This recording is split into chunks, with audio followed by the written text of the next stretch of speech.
আসসালামু আলাইকুম viewers, welcome to my channel শখের বাগান। আজকে আমি তোমাদের দেখাবো মাত্র 25 টাকার বেগুন গাছ থেকে আমি কতগুলো বেগুন পেয়েছি।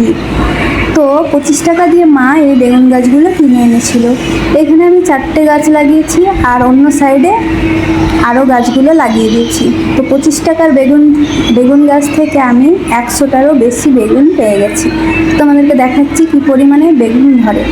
আর কোনো প্রকার যত্ন আমি করিনি, কোনো প্রকার সার দিইনি, শুধু মাঝে মাঝে জল দিয়েছি। তো দেখো বন্ধুরা কতগুলো বেগুন হচ্ছে। তো এই বেগুনের চারাগুলো যখন এনেছিল একদম ছোট্ট ছিল, তারপর বড় হয়েছে, মাটিরগুলো ভালো গ্রোথ হয়েছে।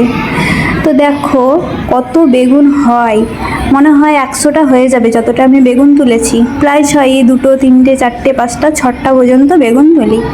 তো দেখো প্রত্যেকটা গাছে আবার আলাদা আলাদা বেগুন হয়। এই গাছটায় এরকম, তারপর পরবর্তী আরেকটা গাছ আছে দেখবে, ওটাতে আবার কাঁটাওয়ালা। দেখো এই যে এটা চায়না বেগুন। তারপর আরেকটা গাছ আছে, আর দুটো গাছ আছে, তো সেইখানেও আবার আলাদা রকমের বেগুন হয়।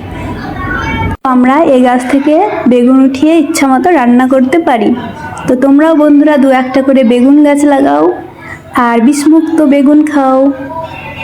আর দেখো বন্ধুরা, তো প্রথমের দিকে গাছগুলোতে বেগুনগুলো অনেক বড় বড় হতো, এখন গাছগুলো যেহেতু 4-5 মাস হয়ে যাচ্ছে সেই জন্য একটু ছোট ছোট হচ্ছে, গাছগুলো পুরনো হয়ে গেছে।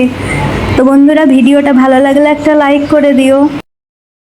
তো বন্ধুরা দেখো কত সুন্দর সুন্দর বেগুন আমি এইভাবে 3টে 4টে 5টা 6টা করে প্রায়শই উঠিয়ে থাকি। তো দেখো প্রত্যেকটা বেগুনই আলাদা আলাদা। আর এখানে দেখো দুটো ছোট্ট ছোট স্ট্রবেরিও আছে।